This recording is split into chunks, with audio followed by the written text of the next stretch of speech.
Solving quadratic equations by completing the square.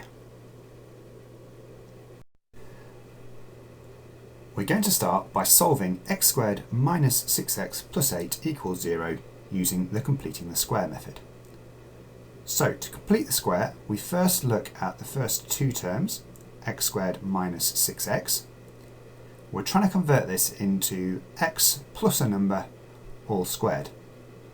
Now if you think of what happens if we expand a bracket like that, we would get x squared and we would get 2 times the number, lots of x. Hence, when we put this one back into brackets, we're going to want half of what's there, so half of negative 6. So we end up with x minus 3 all squared. Now if we were to expand this, we'd get x minus 3 all squared is equal to x squared minus 6x, so far so good, but we'd also have a plus 9 on the end. So we're going to put a minus 9 on the end of ours to cancel that out. So x squared minus 6x is equal to x minus 3 all squared minus 9. But our original quadratic has got a plus 8 on the end. So we've got that x squared minus 6x plus 8 is equal to the square of x minus 3 minus 9 plus 8.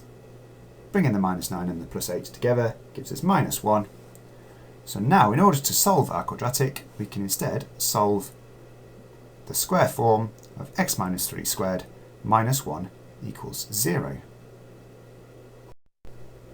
So to solve this, we're going to do some rearranging. We add the 1, we get x minus 3 all squared is equal to 1. Square rooting both sides gives us x minus 3 is equal to plus or minus 1. So x must be equal to 3 plus or minus 1. Which is 2 or 4. They are the two values of x which solve the quadratic equation. Let's try it on another example now. So x squared minus 4x plus 5 equals 0. So to complete the square, we look at the first two terms. We have x squared minus 4x, so our bracket must contain half of minus 4.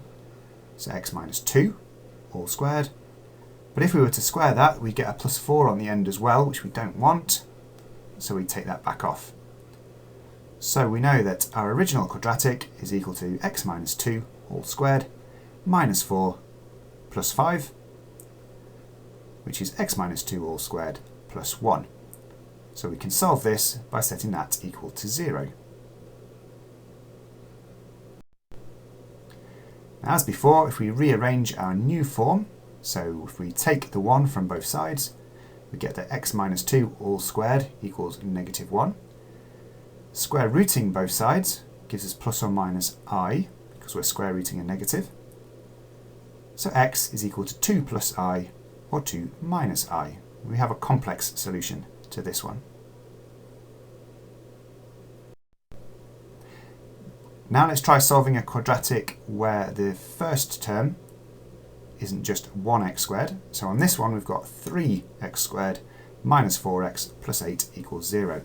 To solve one like this, the very first step is to divide through by that coefficient of x squared. So we're dividing through by the 3, which gives us x squared minus 4/3 x plus 8/3 equals 0.